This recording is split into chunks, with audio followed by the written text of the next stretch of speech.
આપણે મિત્રો એનઆરઆઈના તુરિયા વાપરા છે વાવેતરમાં 40 ગ્રામ આવે છે આમાં અને કિંમત તમે જોઈ હંગો 40 થી 50 ગ્રામ આવે આ ને આ કંપનીના વાપરા છે આપણે વીએનઆર શેડના સારી પ્રોડક્ટ છે બધી માર્કેટમાં ઉનાળા સિઝન માટે તો તમે પણ આનો ઉપયોગ કરી હંગો સ્પેશિયલ ખાતર નાખવાનું છે આમાં પછી આપણે ડીએપી નાખવાનું છે આ રીતના હવે આમાં સાણિયું ખાતર નાખી દેવાનું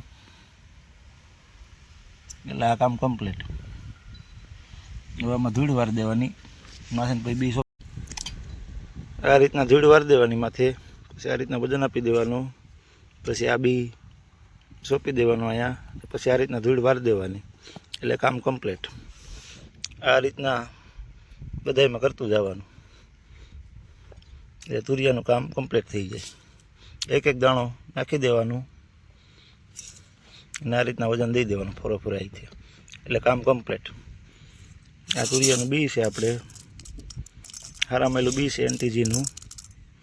એ વાપર્યું છે આપણે આ રીતના કરવાનું પાણી વધી જાય તુરિયામાં એટલે આ માટે જુગાડ બનાવ્યો છે ઇન્દ્રધનુષ થયું છે પાણીના હિસાબે મસ્ત વ્યૂ આવે છે એ ફુવારા ગોઠવી દીધા આપણે અહીંથી વાટકી મારીને એટલે પાણી આપણે ઓછું જાય તુરિયામાં એટલે વાંધો ન આવે ઠારિયામાં એટલે આવો દેશી જુગાડ બનાવ્યો છે અહીંયા પણ વાયમાં પાછું રિટર્ન પાણી થઈ જાય એટલે પાણી પણ આપણું બગડે નહીં ઉનાળે આ રીતના એ ફુવારા મારી દીધા છે આના બોલ ખોલ નાખ્યા છે એટલે કમ્પ્લીટ અહીં પાણી પડી જાય ને પાણી માપસરમાં જાય આપણે તુરિયામાં આવો જુગાડ કર્યો છે